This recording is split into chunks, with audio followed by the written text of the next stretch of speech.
Blog Talk Radio.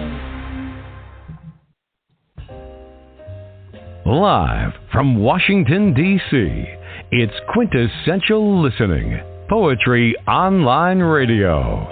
QLPOR, as it's widely known, features a bevy of poets, spoken word artists, and live poetry readings with best-selling authors. Your host is Dr. Michael Anthony Ingram. Good evening, everyone. It is an international weekend on Quintessential Listening Poetry Online Radio. And we're going to start off this weekend with Fareh Malik. He is an artist, a poet from Hamilton, Ontario, Canada, Black Indigenous person of color. He's a well-seasoned spoken word artist as well as an established author. He has written a new book, Streams That Lead Somewhere, which was published in 2022 by Mawenzi House Publishers, and his work has also been published in literary presses around the world. Welcome, Fareh, to the program. Well, thank you so much for having me. I'm very excited to be here tonight. I'm excited, too. Whenever I flub an opening, you can tell I'm excited. So welcome. I didn't even notice. And I stay excited because I flow so many. All right, my friend. All right. Let's begin this poetic journey. Are you ready? I am ready. Let's go. All right. Good. I like that. What is poetry to you? I've always had a dear, and specific definition for what poetry meant to me.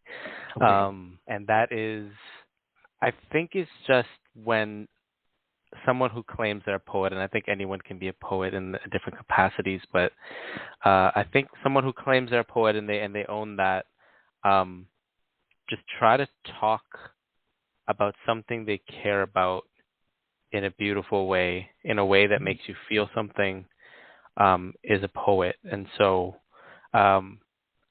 when I'm writing poetry specifically, that's what I try to do. But even when I'm trying to write an essay or a short story, I still consider myself a poet because I'm trying to do it poetically, and I'm trying to do it beautifully and about something that means a lot to me. So I guess that's what I'd say poetry is. Talk a little bit more about the beauty in poetry. What makes it beautiful for you? What brings that out? I guess for me, what makes it beautiful is sometimes it can be beautiful and sometimes it doesn't have to be in order to be powerful. Right. I think that being given the keys to this medium that allows people to feel an emotion of something that they might not have experienced firsthand.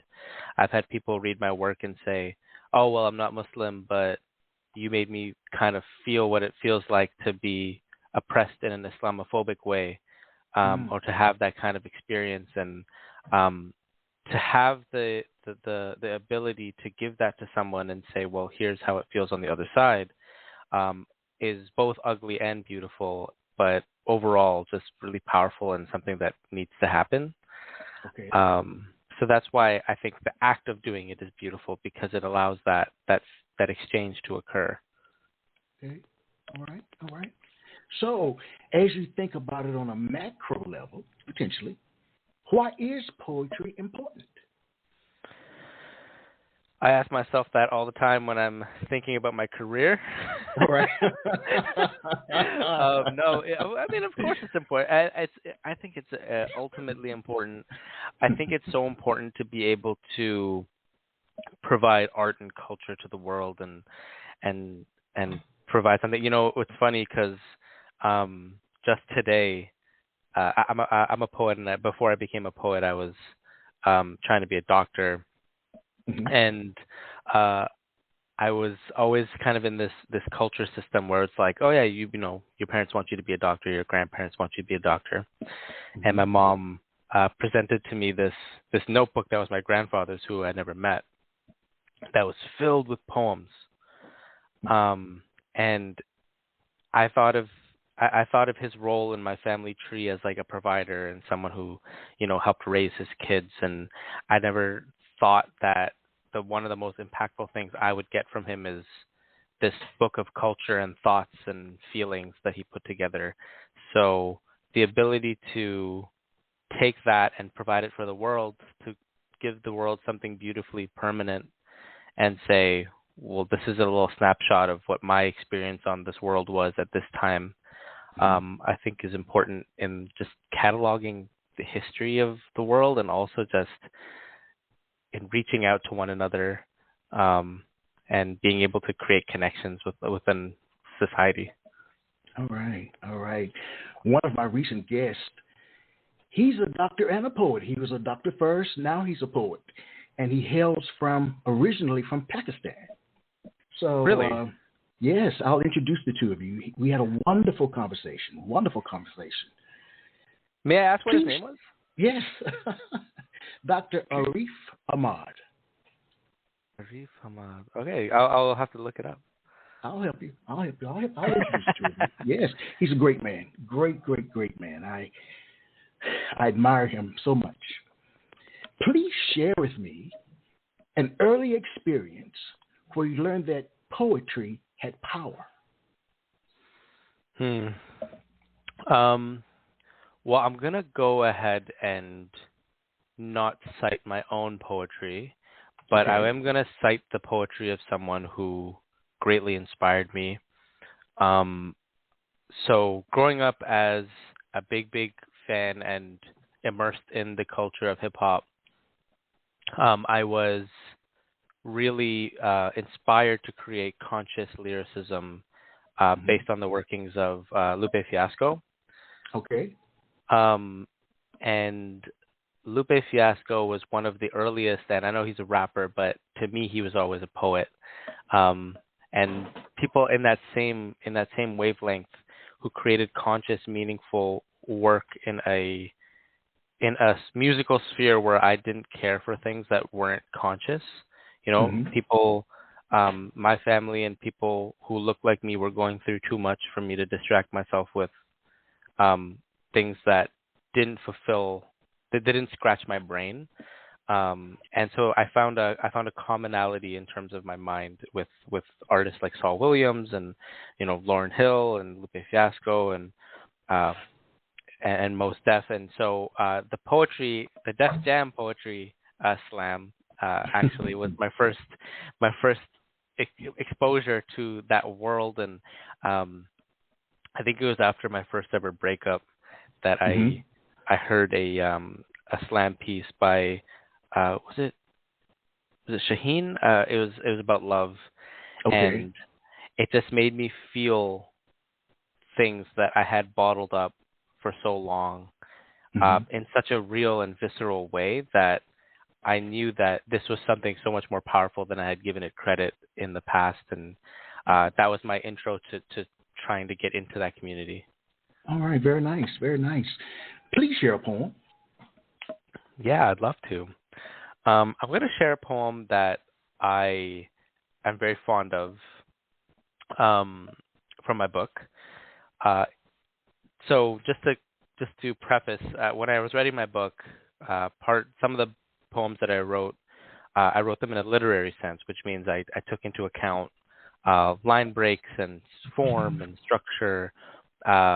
And then coming from a spoken word background, there were some poems that I put in the book that were literally just came straight from my mind onto the document because they were so fluid like a slam piece. And so this first poem was one of those. It's one of those spoken word-esque poems that I wrote about Islamophobia. Right. After 9/11, the war spilled into our hometowns and made us grow up too fast, and my homie sister don't wear her hijab no more. And all my friends on the ball team say they got my back when they overhear one of the dudes from the school across town say, I heard their team's got a Muslim on it.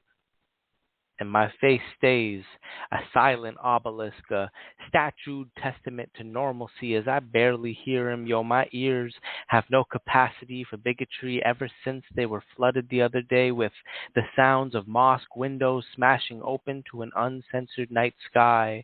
And I want to tell this boy that the brick that they threw that day was 10 times heavier than the words you're floating up into the room right now. But that remark isn't nearly enough satisfaction, so it curls up into a ball inside of me, and I ball my fist into vengeful demolition, a wrecking ball winding up to do to his stomach what they did to the houses of my friends from Palestine. But I don't, because this isn't our part of town, and I'm reminded of when my cousins got caught cutting through the wrong New York alleyway by some rednecks with a pistol, and damn, I never realized that a 9mm barrel can look black ocean wide when you're scared enough. And yeah, sure, we made it home safe, but our walk back held a tragic, furious kind of silence that burned our throats like salt water whenever we tried to speak its name through a drowning rage, and so we swallowed it down and plastered it to our diaphragms, and for years we would taste it on our breath until one day Alexis drives by our neighborhood and yells out, "Go home, you packies." And we try to let it go, because Auntie told us to keep a low profile, and Uncle won't even let us wear bomber jackets because they're called bomber jackets, and even that's too risky. But there is still an angry sea in our bellies, and the red light they get caught at cracks open the dam, and it tempts us to run up on them, and so we do, and this time it's we who shatter the windows. Wow. You are good, man. Thank you. I had to perk up. There's a conviction and power in your voice that cannot be denied, man. Oh, I appreciate that. I mean, from someone like you who's listened to so many poets and interviewed so many poets, that means an incredible amount. Well, thank you. I mean, as I've shared with people recently, I'm too old to lie. So, I really can I write that down? I'm going to write that down. I was just thinking when you were talking about some of the artists that you admire, that I was thinking he must have been a baby because Lupe Fiasco is not that old. You know what I'm saying? I was a grown man working a full-time job when you were probably still in the crib. And Def Jam poetry, that was back in the mid-90s. I know I was the record. All right, let me focus. Streams that lead somewhere is the title of your book. Mm-hmm. Streams that lead somewhere. You know, as we've been pulling this program together for some time, when I initially read the title, I was like, wait, what is that? What is he talking about? I can't wait to ask him. But what I first would like to know is, what inspired the book?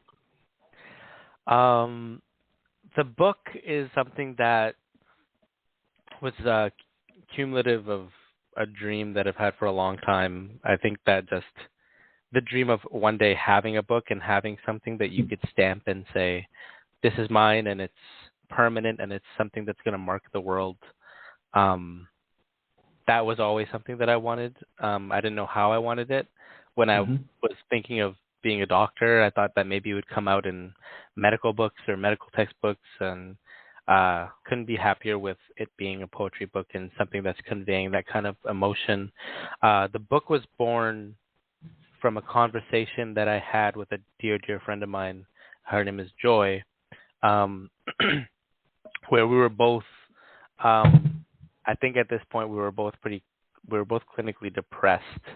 Okay. And we were bonding over the summer, and we were just sitting on the water, and I was venting about how sad I was and how I couldn't see a way forward in life.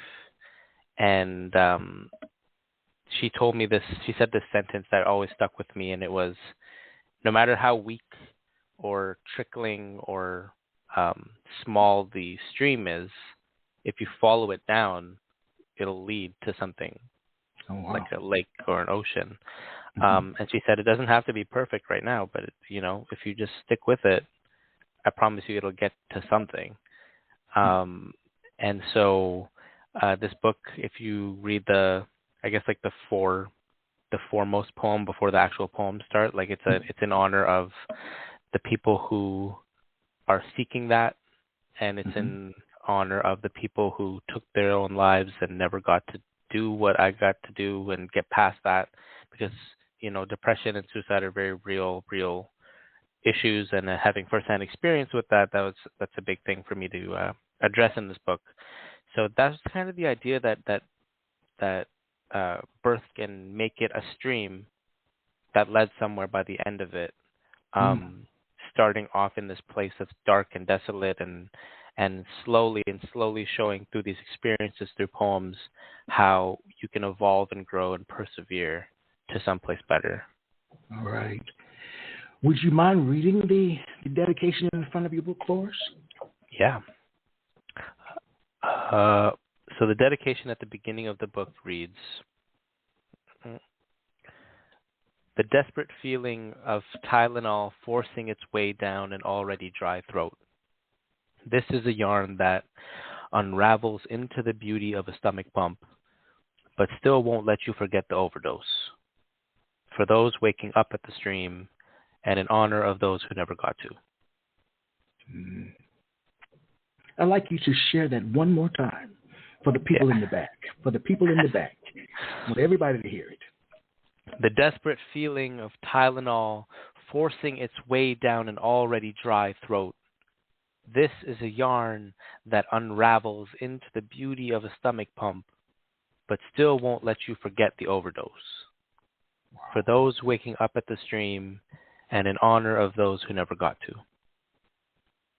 And if I may, could I read the first poem in the book that? Yes, of course, kind please. of, Yes. So it kind of goes directly into the first poem, which says, it's called Streams. Most people do not know that your hands shake violently as your final letter to the world is drafted. Inside your pen knows the words it will become and twitches in fear.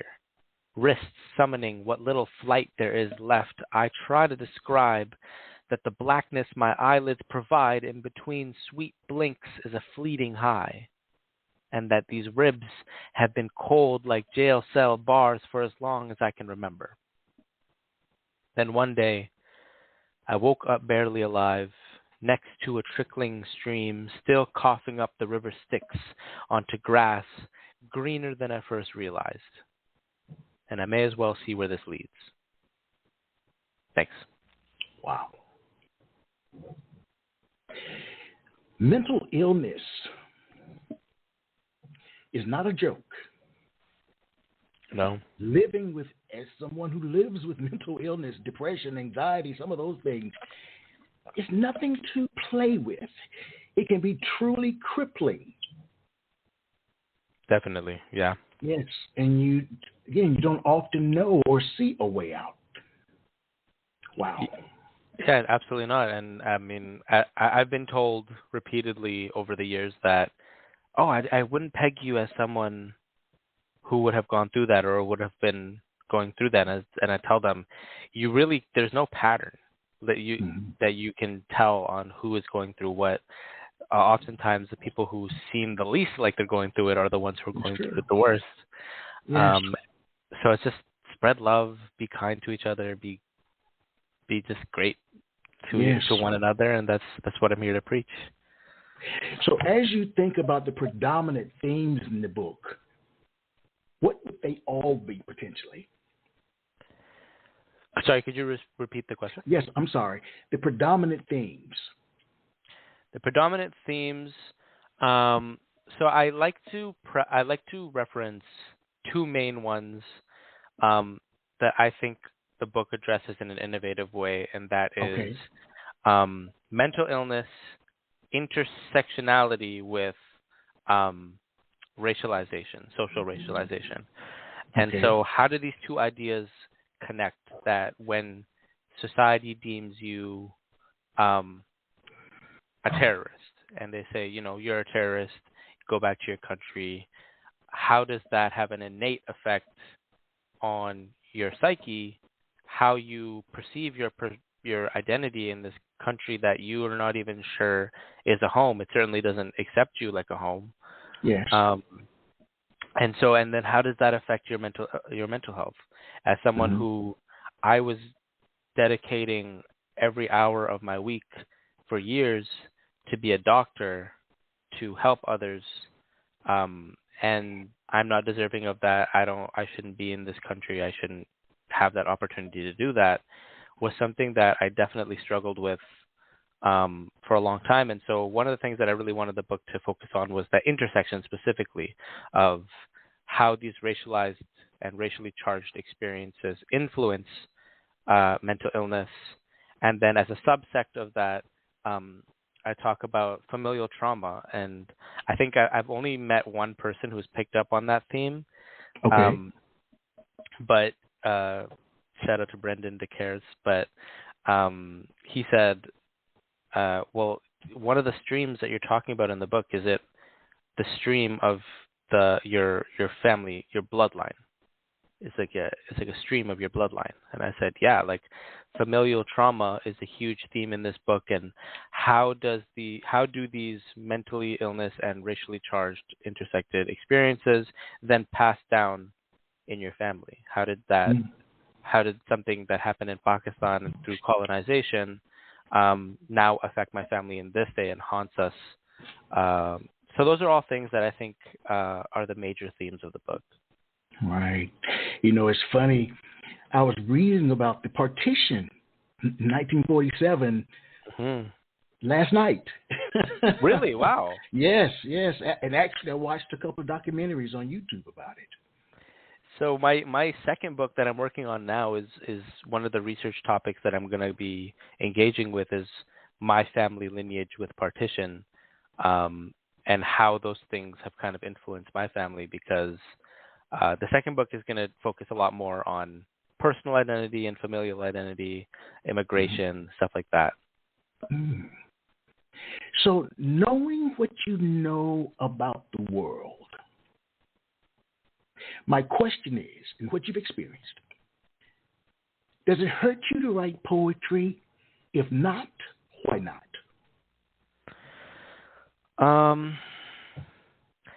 When I started writing about these kinds of topics and themes, I must say that it was painful.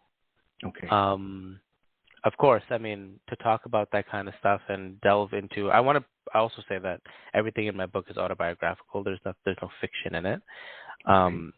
And so having to revisit those experiences, and not just racial experiences, but also experiences with, family issues and health issues, traumatic things can be a very vulnerable place to be in life. And I am very, very fortunate to have a support system around me that I feel safe in.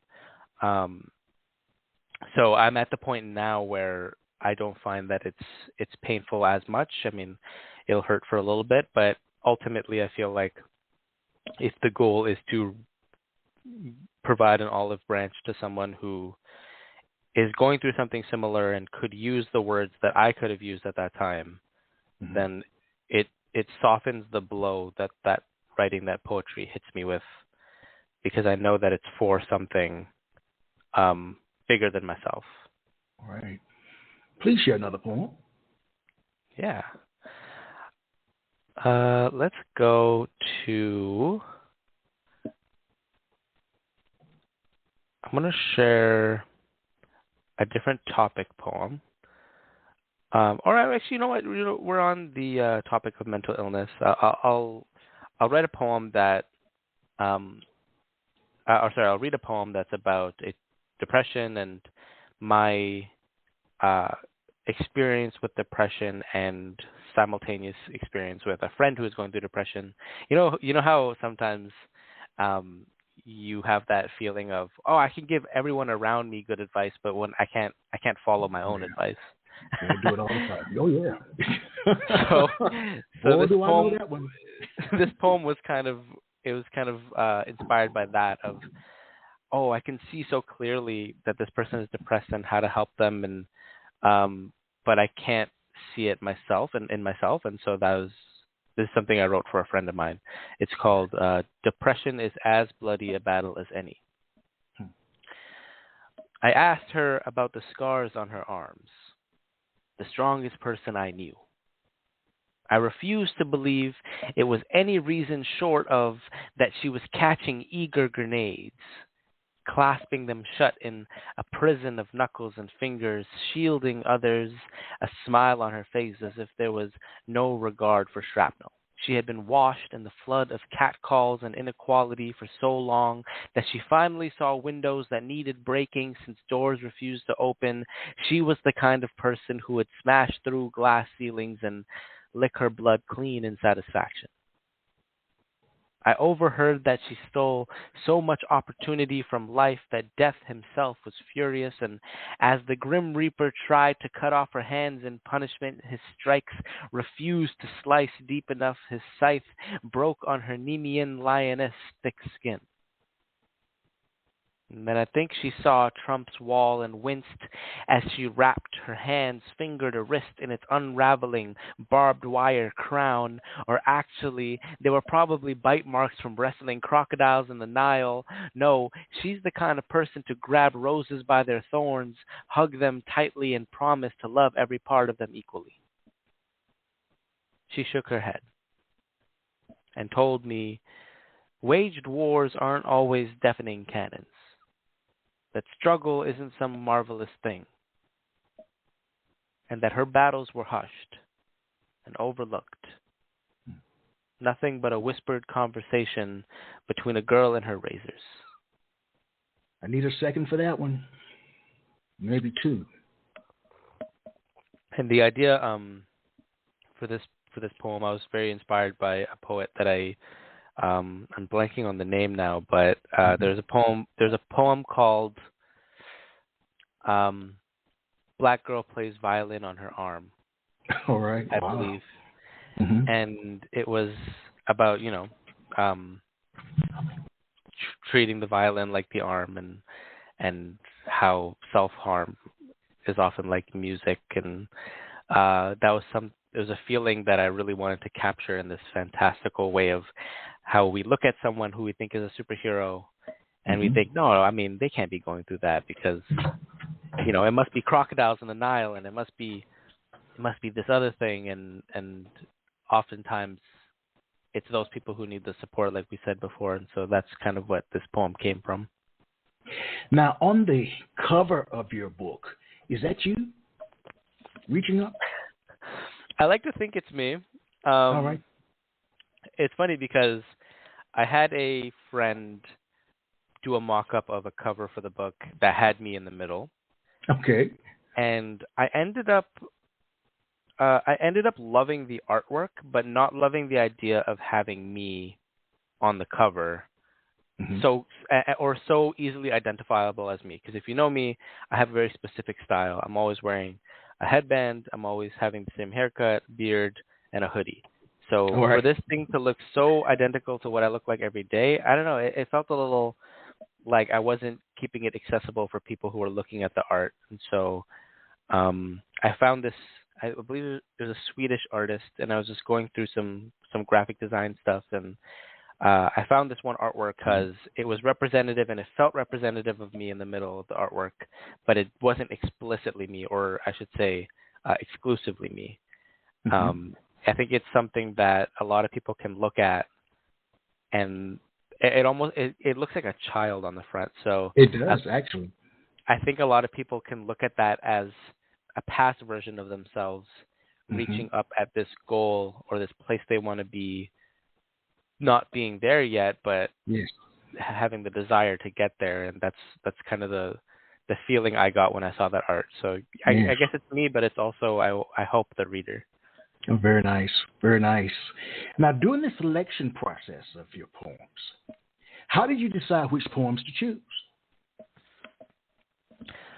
It was really tough because I don't even remember how many poems are in the book, but I think it's like, there's a lot. But I easily had double, if not triple, the amount of written work that was proposed for the book, and that I ended up pruning down for the manuscript. So it was definitely this process where I had to think, what is necessary in the story that I want to tell? Mm-hmm.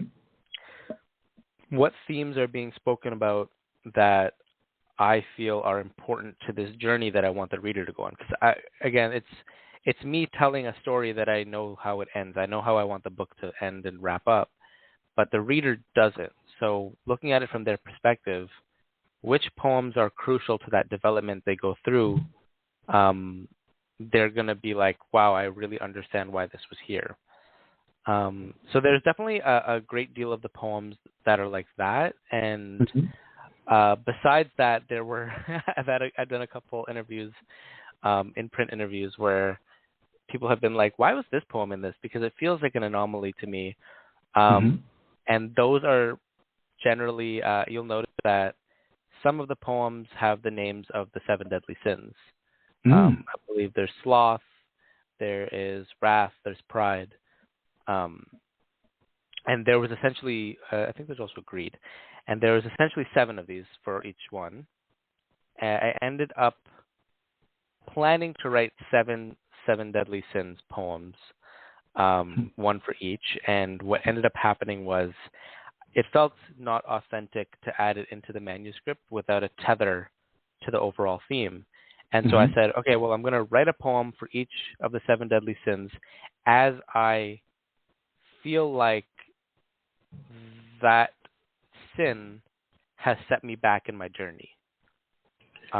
As my journey of where the stream is leading me currently, if greed, something that I perceive as greed, sets me back, or something I perceive as pride sets me back, I'm going to write a poem about it, and I'm going to add it into the manuscript where I feel it's representative of a setback, or maybe even pushing you forward in some way. But so there's about 4 of the 7, I believe, in the book that without context, I guess, might be a bit of an anomaly in the manuscript, but that's why. All right. You know, I was planning to ask you to share with us the titles of 5 poems in the book, because I wanted to know, when titling a poem, what should you consider? You touched on that. So when you write a poem, my friend, does the title come first or the poem itself? I'll ask you that one. Ooh, that's a great question.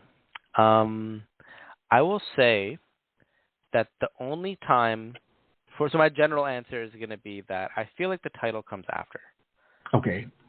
Because I think that a lot of times, like in a lot of art, even in a lot of movies, I feel like the title of the piece of artwork is representative of the entire body of work, and therefore it's hard to be understood without understanding the body of work first.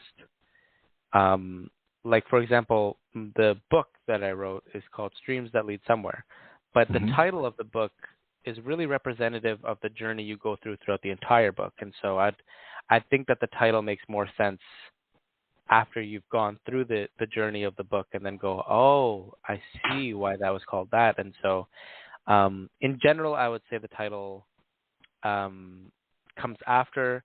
The only exception I have is I have a few poems in my book that have ramp-on titles. Okay. Where it's meant to be read as if the title goes directly into the poem. And in those instances, I would say the title comes beforehand, and it's meant to be a representative of a starting point in a holistic story. An example of that is the poem that I read, the first poem that I read. The title is, and it's a long title, the title is, After 9/11, the war spilled into our hometowns and made us grow up too fast, and my homie sister don't wear her hijab no more. All right. So the entire the entire first line is this title, because I wanted to illustrate this feeling of, whoa, this monumental thing just happened. It's affected, my cousins live in New York. I spent a lot of time in New York. This thing that we thought that was kind of separate from us is now directly influencing my daily life.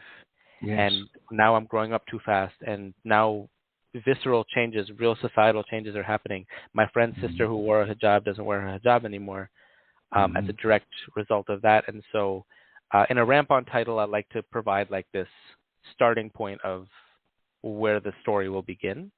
But other than that, I think that it's, at least for me, it's meant to be understood afterwards.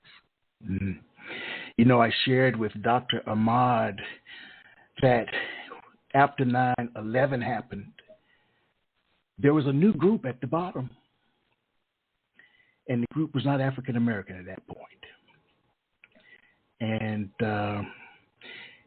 for many African Americans, I won't say that, for people that I talked to, it seemed as if that was the first time that black people, that they were a part of America. They were not outliers. Yeah. Muslim individuals were at that point. They've gone back, but at that point, there was a new group at the bottom. Yeah, I mean, it certainly felt like a very significant dynamic and paradigm shift in society, and not just for Muslims, because as a Muslim man, I get a pass a little bit because I can be visibly not Muslim, you know, like All right. someone could look at me and theoretically be like, oh, you know, he might be Sikh, he might be Hindu, he might be Christian, you know, there are a lot of Christians in South Asia. But for my mom and for my aunties and for my cousins who wore hijab, who wore burqa and niqab, they didn't get that out. They were visibly Muslim every single day of their lives. Right. And there was this really existential threat in society that something could happen at all and at any time. And I mean, it's still happening in the GTA, in the Greater Toronto area where I'm at. Ramadan. So Ramadan's been going on for about 20 days now. All right. And in these 20 days, there's been a gigantic uptick in Islamophobic crime. Like 20 minutes away from me, there was a guy who tried to run people over at the masjid.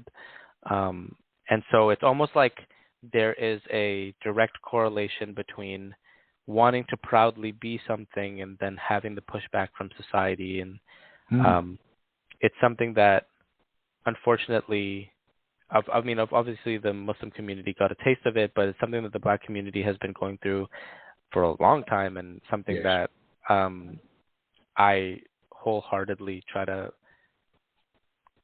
provide aid for whenever I can,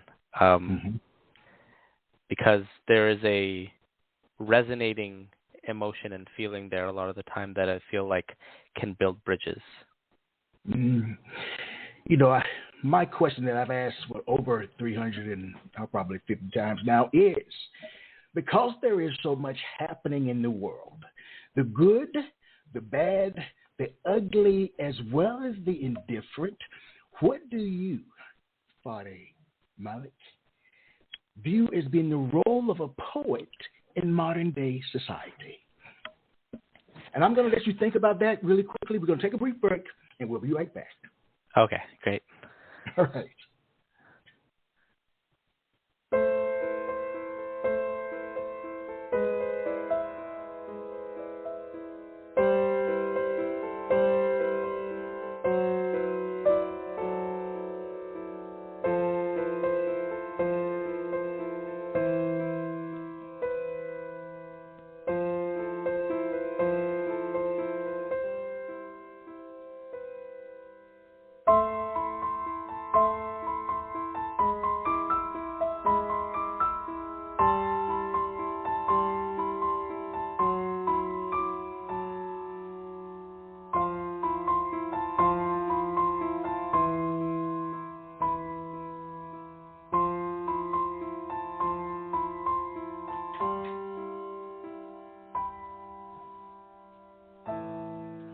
We are back. I am Michael Anthony Ingram. I'm here with part of our future, Fareh Malik.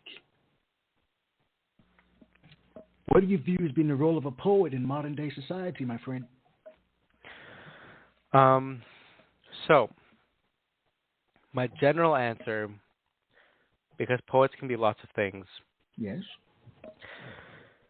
is that I feel like a poet is someone who has the responsibility to take something that they feel is important to share and make it lyrical to the point that people cannot deny it. People cannot overlook it. People will feel it. People will understand it. Now, but to elaborate on that, I think a privilege, at least in North America, for white poets and poets from privileged backgrounds, on a societal standpoint, is being able to create and craft poetry that doesn't have to address societal issues, because that is intrinsically tied to creating happiness and creating stability in society for a lot of marginalized communities. So for me, poetry, a lot of the times is about writing about Islamophobia and my experiences with racialization, my experiences with mental health, because those are things that from a underrepresented point of view, I want to provide to the world stage to say, you are not going to deny that this happens. You are not going to deny that my feelings are real. Does that discount the fact that a lot of, poets write about leaves and trees and flowers? No, because that is something that they feel is important and something that they feel is impactful to them. But I do think that it is a point of privilege to say that that is something that is not tied to your craft, that you don't have this responsibility to talk about these issues that affect your daily life. All right. Now, you view yourself as being a BIPOC poet. And BIPOC is the acronym for Black, Indigenous, and People of Color. Is that term confining in any way? I think from an industrial, I think in terms of the industry, it can be confining. I think a lot of times, a lot of people, when they realize that, not just BIPOC, but if you are part of the LGBTQ community, if you're trans, if you are indigenous, any sort of one of those marginalized communities that people want to exploit for trauma porn art. Oh, wow. Trauma porn art. And to say that, like, oh, well, tell us about your experiences, contracting a Black artist to say, well, we don't want your art unless you're talking about the Black struggle, is an injustice to that artist and injustice to the community. So yeah, I think in an industry perspective, there's definitely an exploitive aspect to that. And I think that it does confine a lot of artists into a role that they say, well, if I don't talk about this, I'm not going to be successful. So I kind of have to in order to be successful. And not necessarily because they feel like it's important at the moment. So yeah, it can be, but also I think that it's kind of empowering because I'm going to reference my mentor, Josh Taylor. So before I was a writer, I was a dancer. And Josh Taylor... Stop right there. I thought before you were a writer, you were going to be a doctor. Yeah, yeah. Okay. All right. So I was studying at McMaster University in Hamilton and teaching at a dance studio called Defining Movement Dance. All right then. And so Josh was my mentor since high school. He's the owner of the studio. He's a fantastic dancer and even greater artistic leader and manager. And he put together this show called Uncomfortable Project, which took place earlier this year. And the Uncomfortable Project was a project that looked at systemic issues, specifically issues from a BIPOC perspective, through the lens of hip hop. And I was a poet and a performer with that, and a lot of people were dancers, and there was rappers and singers, and so that group would not have found each other and created connections if it wasn't for this BIPOC term. Okay. So in a lot of ways, I find that finding people who I can confide in, who can confide in me, who I can support, that term does bring a lot of community, but it can be exploited in the industry way. Right. Well, please share a poem. Please share a poem. Of course. Let's go. I want to switch up the themes here and there. All right. Yeah, so this is a poem that I wrote. It was partly inspired by the passing of my grandmother, but it's really just a general poem for when someone leaves, whether it's passing, whether it's moving, breakup, whatever, and trying to freeze this last moment you have with them before they're gone. This is, on the last day we spent together before you left. On the last day we spent together before you left, I would have counted the army of indented blades of grass that once held your form. I would have carved your name into the palms of my hands and pressed your scarlet initials into tree trunks. I would have played your laugh on my iPod like my favorite album and painted your smile into my eyelids. I would have held you like a newborn does a finger, much harder than you would expect. Al Green would be playing on the jukebox. I would have swum in my mind and tied every one of my neurons together. I would have crafted them into a safe just to keep our memories impregnable. I think I could have loved you forever. I think I could have given you a warmth that would have made the sun jealous. I would build you a spaceship. I heard that Venus rotates so slowly that I could hold your hand and we could walk forever into a sunset. I could have wrung the skin dry and made coffee from your last touch. It would have kept us awake long enough to forget that eternity doesn't always come with a guarantee. You knew that, and I know that you had to leave. But I just wish it could have lasted a little while longer. Thank you. Wow.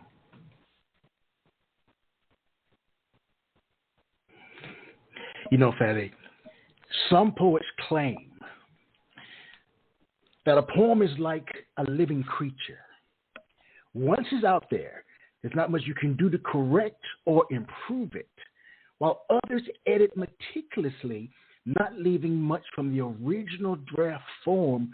What is your take on the editing process? I think the editing process for me is something that is a means to an end. I think that if you treat the editing process like you want something to come out perfectly, it's just never going to end. I'm kind of biased because I come from a dance background where I've had to create, choreography and then fix it up to the point where it's displayable. And so I kind of treat poetry the same way, which is when I write something, I find it bad at first. Okay. All right. And it's only through the editing and rewriting that it becomes something that I start to love. And I kind of stop editing and playing with it once it gets to a point where I go, yeah, that makes me feel something, and there's nothing that I want to add to this to stretch it out further. There's nothing that I want to cut from this. It's just, it is this living thing that I love, that imperfections and all, I might look at this in a year and say, wow, I would have written this differently. But it is a great summary of how I feel about this specific topic at this point in time, at this level of my career. And so I try to edit it to get to that point where I go, this is something that I'm happy with and I love. let's put it out into the ether. The reason I asked that particular question is that the poem you just shared about your grandmother, I was so fascinated by the way that you were able to weave the words, to craft your words. That to me was masterful. Oh and my then God! when Thank you you so mentioned much. well, when you mentioned Al Green, that didn't hurt. I was like, what does this young man know about Al Green? That's the one that got me. Okay, I tell you, I'm under 30, but my soul is 60, 70. I felt you were an old soul, my friend. I picked that up. It's funny because I read this poem for schools and stuff, and I get a lot of students who ask me, "Oh, Al Green, who's Al Green?" And I go, "You don't know? Let's stay together." And they go, "No," and I go, "Oh my God, you got to go home, listen to Al Green."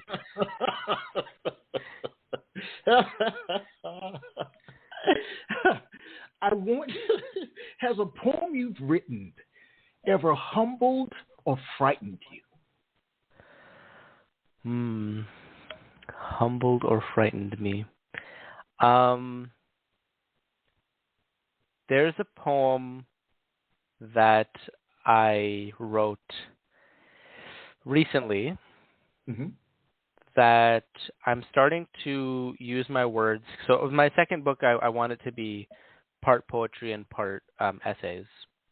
Okay. And one of the things that I wrote from that collection that's kind of in the works is a poem called Malik al-Maut, which means the angel of death. And it's confronting these realistic situations that, like as someone who is a second generation immigrant who was born here, my parents came here, there were very traumatic and real issues that my parents faced that I didn't, and very real issues that my grandparents faced that I didn't. Yes. I believe Worcestershire, in her new book, mentions it something along the lines of, you don't put your babies in a boat unless the land you're leaving is the mouth of a shark.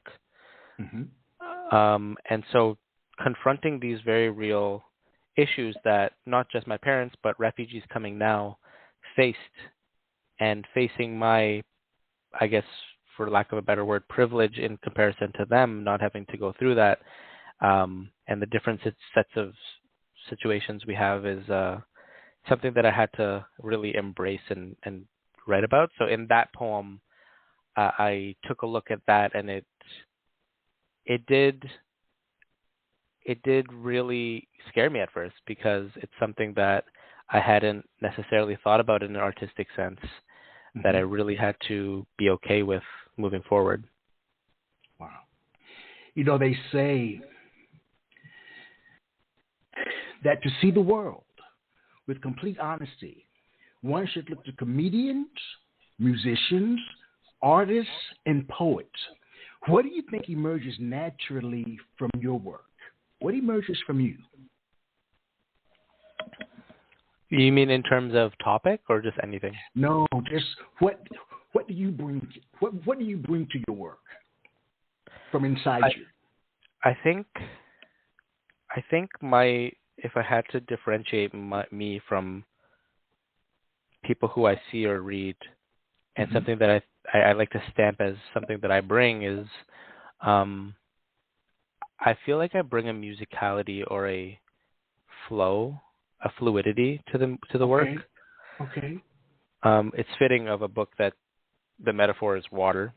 But I think that when I bring these ideas together, it doesn't feel right to me when they're blocky and separated. I like to weave in and out of ideas and concepts because that's how they are in my brain. All right. That's what makes me be able to talk about Al Green and then Venus the next line. Because I am this person, and if you ask my girlfriend, she'll tell you the same thing, that my brain just is scattered and it goes from like one topic to the next topic to the next topic, but I braid them together, and I think that's a beautiful thing when you could braid a bunch of things together and then make it holistic in the sense that at the end of it, you were still talking about one overall thing. Mm-hmm. Do you think you were meant to be a poet?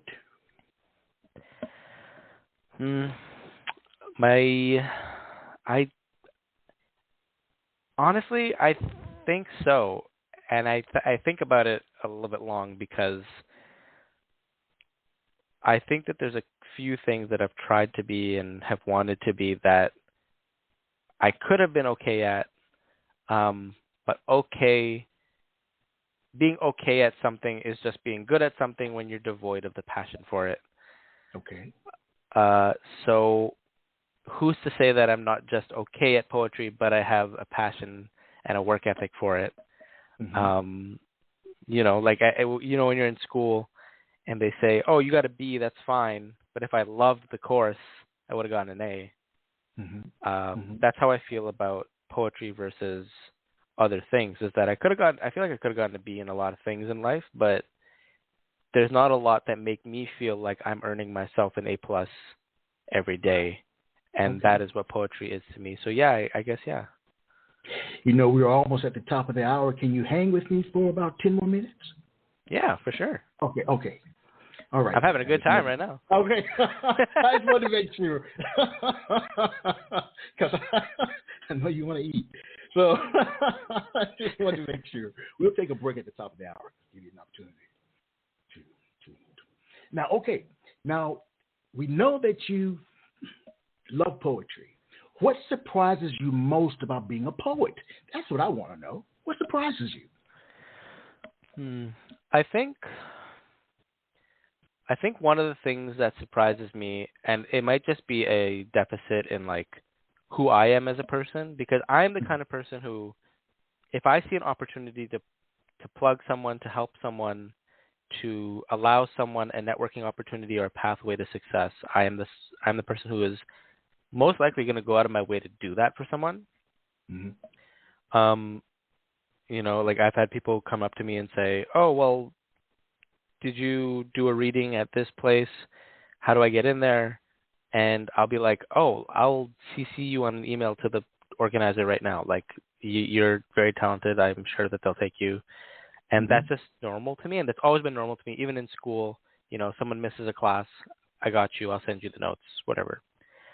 I think that there's a level of gatekeeping in the poetry community that is almost like, whoa, these opportunities were earned by me, and like I had to, successfully check off a list of things in order to get this. So I'm not eager to share my opportunity with others, and that's a really foreign concept to me because I'm just very adamantly wanting to provide community and help to wherever I see it might need it. Mm-hmm. That surprises me about the poetry community because from the outside looking in before I really got into it, it feels like the kind of community that should be very supportive of each other. And don't get me wrong, there's been a lot of experiences I've had where people are supportive of each other, but yeah, just a few times where that's happened, and it's been tough to get past industry-based things. As a colored author, as a Muslim author, as a young author even, again, like the publishing industry is still ruled by older white men. Mm-hmm. So I guess those aspects of getting into it and creating some sort of unity has been a little bit difficult that I didn't expect. All right. We'll be right back, everyone. At the top of the hour, back with Fareh Malik.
All right, we are back.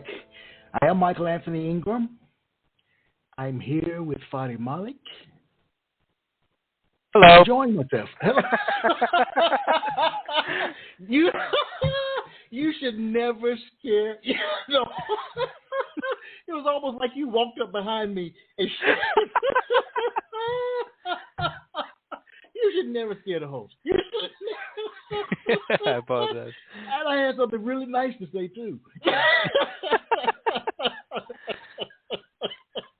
All right. We've reached the part of the episode that I love the most because we haven't really had an opportunity to hear a lot of your work. 2 or 3 or 4 of your works back to back, uninterrupted by me, no questions. It's just you on the stage, Fareh Malik. All right. So you said 2 or 3 poems? Yes. Yeah. Okay. So I want to talk about the 2 or 3 poems that I'm going to select, and why I'm choosing them. One of them is going to be a reread of a poem that I read earlier. So I'm going to read. So I'm going to start off with. I mean, we've talked about the concept of the book. It's starting off at the stream, and it's leading to somewhere that is better or more productive. And so I'm going to start off with my poem, the first poem in the book, which is called Streams. I'm going to read the poem Aftershocks, and I'm going to finish up with the final poem in the book, which is called Somewhere.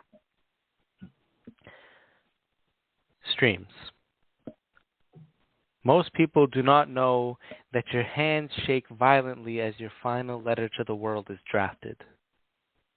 It's as if the ink inside your pen knows the words it will become and twitches in fear, wrists summoning what little flight there is left. I try to describe that the blackness my eyelids provide in between sweet blinks is a fleeting high, and that these ribs have been cold like jail cell bars for as long as I can remember.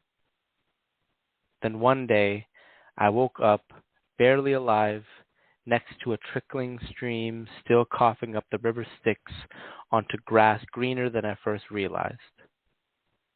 I may as well see where this leads. Next, I'm going to read Aftershocks.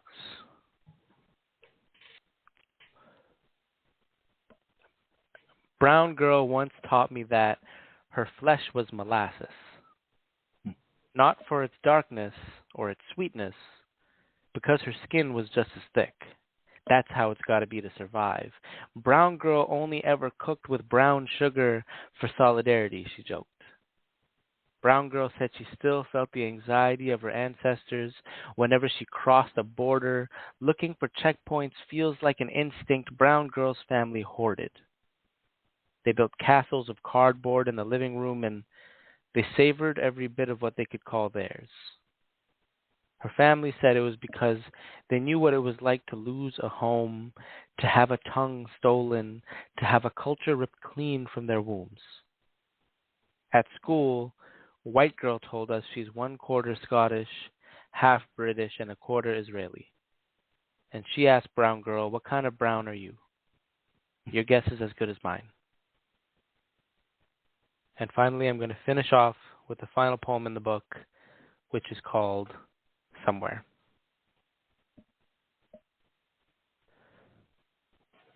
Most of the time, somewhere isn't a place, but rather it is here, where you sit on a diving board of what you used to be, trusting that the water below outruns the ceramic tiles to catch you, where your smile no longer feels like aching cheeks. Sometimes, somewhere isn't a home, but it is just existing in rebellion of a world that wants you to not.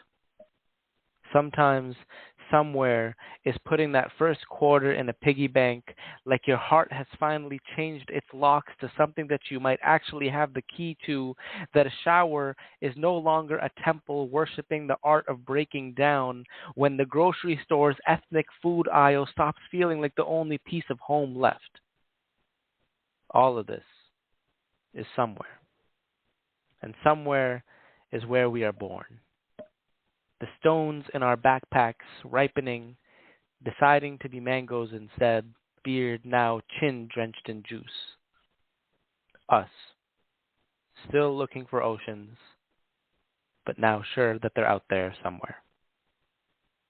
Thank you. Wow. Writers and poets write for a myriad of reasons. Some write primarily to speak a message to their audience.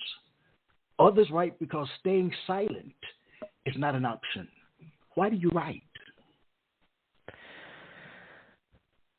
I think it's a little bit of both. I think although I find that it can be easy for a lot of people to not voice themselves about specific things, but that's not the person who I am. I am the person who, if I believe in something and I believe something should be rectified, I'm going to work towards that goal and create avenues for change. And so it's a little bit of that, but it's also a little bit because thing like a therapy for me.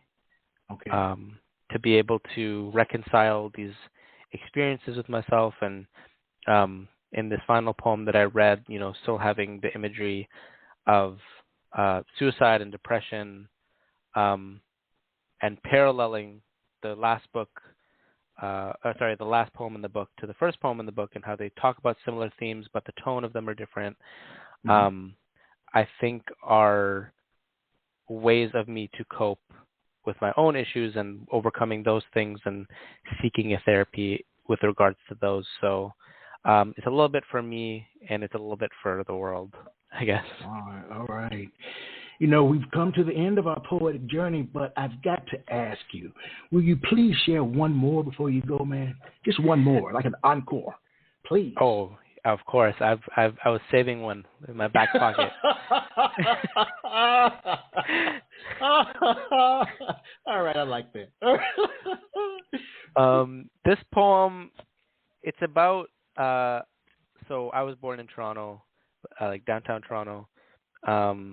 It wasn't until I was a bit older that we moved out into kind of like the suburb area of Toronto. All right. And the types of racism and the types of racialization you see are a little bit different in these two dynamics. I find that the racism you feel in suburbs is a bit more passive. It's a bit more, oh no, we're okay with that, but like, don't do that. Whereas in the city, it's more in your face.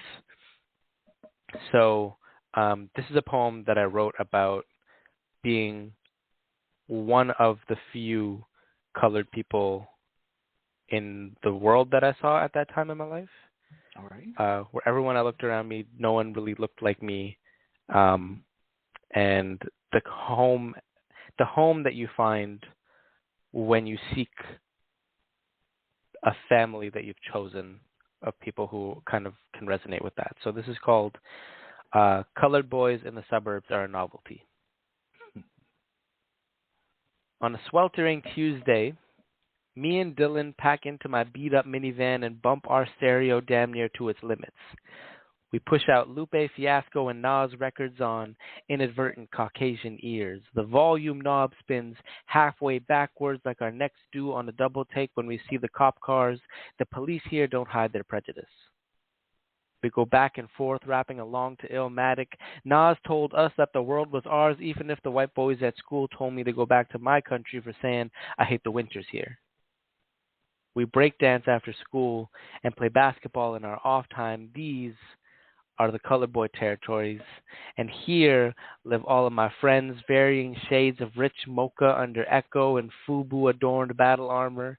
Every afternoon is a reminder that you have to let your hair hang down in your face, because a bandana ain't going to do nothing good for your image, son. Dust-caked asphalt drinks in the vibrations of our homebound running footsteps as symphonies of colored mothers fill evening air with the trust-droughted sound of, hell no, you ain't going to sleep over at nobody else's house tonight. You know you're close to home when you're greeted by the bold smell of curry and garlic filling up the block with a confidence you haven't yet found for yourself. Too many memories of plugged noses, cocktails of laughter and disgust as I open up my lunchbox. Listen, I know all too well that people here in the suburb see my skin before they see I'm human. I remember that every time I have to shave my beard before I cross a border, or Pops warns me about wearing a kufi to school because, yes, son, it's cool that Muhammad Ali wore one, but you're not Muhammad Ali, and we have to be extra careful around these parts. I think about the men who snatched the hijab off of my friend's head, how they built up temples to conformity on the land they broke her down on, how God once gathered enough stardust to fill her form, and how she is now collapsing into herself like a dying sun. Her colored boy clan would gather around a lit backwoods like a campfire, telling stories of places where melanin wasn't as potent a currency as here. The colored boy territories don't have a border. They lie just beneath the ground of our neighborhoods like a trench, so you have to stand twice as tall just to see our peers eye to eye. Suburban white folks like to say that they don't see color as their gaze meets the brown pine box home of a dead colored boy, while my mama still sees colored ghosts, and you ask her why she can't smile for you. Puts her head on my shoulder, and her tears run down my arm like a narrow stream. And I'm grateful I can tell her that I'm still here. At least I'm still here. Thank you. Wow. Incredible. Incredible. Thank you so much. I've got 50 more questions, but I'll have to save them for the next time you come back. Oh, I would love to come back. I love this experience. This is hands down probably my favorite interview I've ever done. Well, that makes me feel good. All right. Where can we find streams that lead somewhere? Where is it located? Where can we buy it? Yeah, streams that lead somewhere. Because I'm Canadian and the publisher is Canadian, it can be a little tricky in the U.S. from your local bookstore. That being said, if you ask your local Barnes and Noble or whatever, I'm sure they can stock it. But to get it in an accessible way, Amazon or from the publisher's website, it is mawenzihouse.com. mawenzihouse.com, or you can go to my website, which is Fareh Malik, my name, FarehMalik.com, and then you can go to the store on my site, and it'll redirect you to anything you might need. Well, let's say 1 million people tonight are like, hey, I've got to pick up that book. What piece of advice would you read? What piece of advice would you share with them prior to reading the book? Any advice? I would say if you are someone who can resonate with the messages in the book, then you're not alone. And if you're someone who cannot resonate with a lot of the messages in the book, then I would say be open to understanding the experiences of others, because that's how we're going to build love in our community, is mutual respect, compassion, and dialogue. Wow. You could be my son.